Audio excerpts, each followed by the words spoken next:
I think what makes me happiest in the rideshare and food delivery news every day is seeing drivers rise up and using politicians and legislators, right, changing the laws in their favor, because the company is always stiffing them, right? The company is always stealing the good money and drivers are fighting back. This is a beautiful thing to me and I love reporting on it. So Hartford, Connecticut, huge shout out to you, to anyone out there, no matter what city, what country.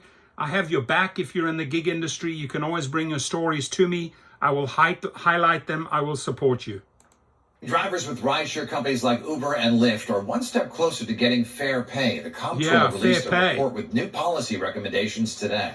News 8's Jane Chaco is live in Hartford with what this means for the thousands of drivers in Connecticut. And by the way, just a little joke on the side here. When Tony Zhu, David Risher, and Dara Khosrowshahi hear the word "we want fair pay," it's like,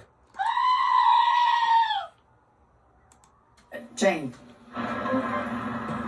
Dennis and Ann, it's a small win for drivers in the long fight towards fair compensation, but they hope with this support from the comptroller, Connecticut will join the list of states that helps its drivers.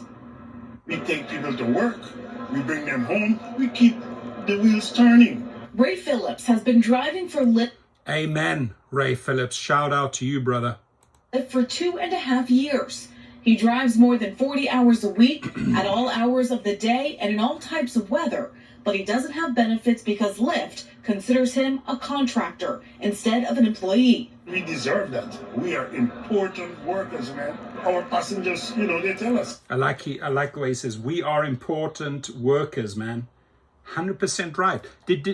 By the way, I would ask David Risher and Tony Zhu and Dara Khosrowshahi to clean all the wax out of their ears so that you can listen to this gentleman. How important we are. The state comptroller released a report with policy recommendations that would give drivers paid sick leave, healthcare stipends, minimum hourly earnings. Let's read this out. I mean, every state deserves this. And what you really need to do, you need to follow the playbook. There are a handful of states that have the roadmap for you, right? You just have to go into into the courts, get the documents and see what has been filed. Sick leave, everyone deserves it. Healthcare stipends, minimum hourly rate, that should be a given. So you're paying people less than a minimum hourly earnings rate. Dara Khosrowshahi, David Risher, occupational accident insurance.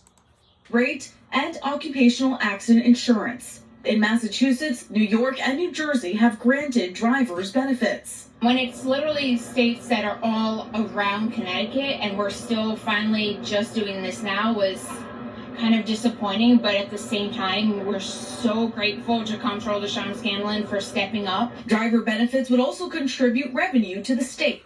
Huge shout out to that lady, Alex, and also to Connecticut Drivers United, together for dignity and standards. However we can help and support you, we can support them right now. Let's get this viral. Let's share this on Facebook. Let's share this on Twitter. Let's elevate their name so that more people in that state can see what they're fighting for. The report analyzed numbers from 2019 to 2022. It shows that rideshare companies and drivers would have paid $16 million back to the state in taxes and contributions. These drivers are out each and every day in almost every city and town in the state of Connecticut, getting people from where they are to where they need to go. And as a result of that, I think we need to change the way we regulate them, given how much they are a part of our society. Uber issued a comment. Thank you for acknowledging us. I appreciate that. In response to the report, saying in part, quote, while we disagree with some of the report's assumptions. Oh, yeah. We either don't comment at all, and they shut up, and because they're too damn embarrassed, they're too damn ashamed of their bullshit, or, oh, we disagree. You disagreeing with minimum wage, asshole. Seriously, let's start there. That's where you are disagreeing with that people are actually fighting for minimum wage. You got to understand why you are so hated as CEOs over there, because you already disagreeing with the fundamentals, which is they just want the minimum wage. We are hopeful that we can work collaboratively to ensure that drivers receive benefits while preserving their flexibility. Sorry, I keep on interrupting you, right? But we are hopeful that we can work collaboratively to ensure that drivers receive benefits. They will never, ever use that language or display that attitude or show those actions unless you are going after them in court, and then they get embarrassed, and then they get ashamed, and then they say, oh, yeah, well, we can work collaboratively. You never, ever have made an effort in all the years, unless you sued, unless you slapped down, to work collaboratively with gig workers, period. As independent contractors. And LYFT gave us a statement as well, saying they're looking forward to working with policymakers when considering the driving experience. And the comptroller hopes that legislators look at the data in this report when they're considering bills to help rideshare drivers. Lady, thank you for covering this. Awesome job. We appreciate you. Thank you from all the drivers.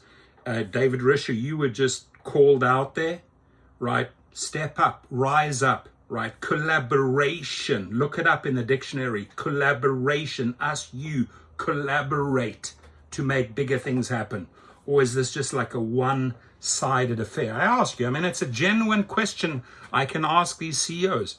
Do you even know what the word collaborate means? Your comments, please.